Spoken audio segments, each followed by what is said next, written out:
25, got 2 properties in Adelaide. I live in Sydney, so I've got one in Elizabeth North. So I guess, the murder capital of Australia, as they say. And the other one is in Kapunda, which is regional, just outside the Barossa. I'm looking at subdividing on the Elizabeth property. I bought that for $295 a couple of years ago. The bank says it's worth $510, but it would realistically go to market conservatively at probably $600. I'd like to subdivide and build a sort of hammerhead on the back. Well, what's the smartest way to finance that? So I've got cash in my redraw, which I don't want to touch.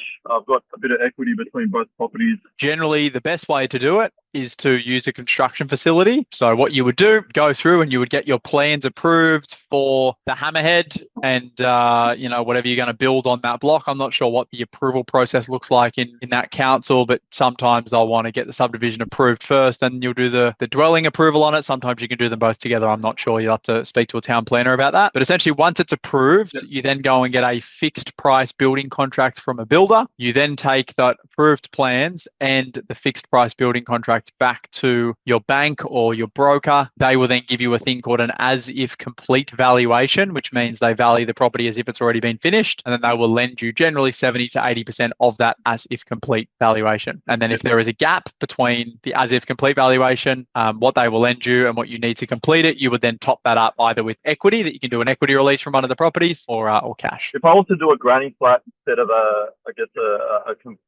separate torrent title, I guess is that the same idea with the surveyor? Or like I'd be able to finance that with my equity.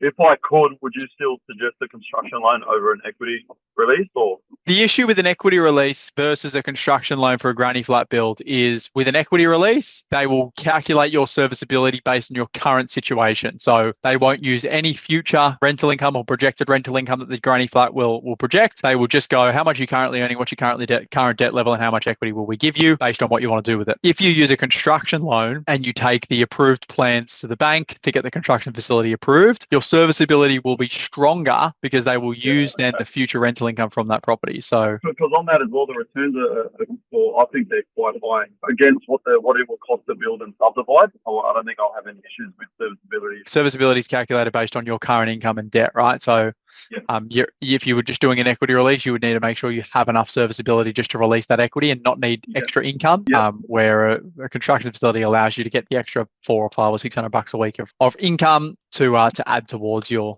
servicing numbers.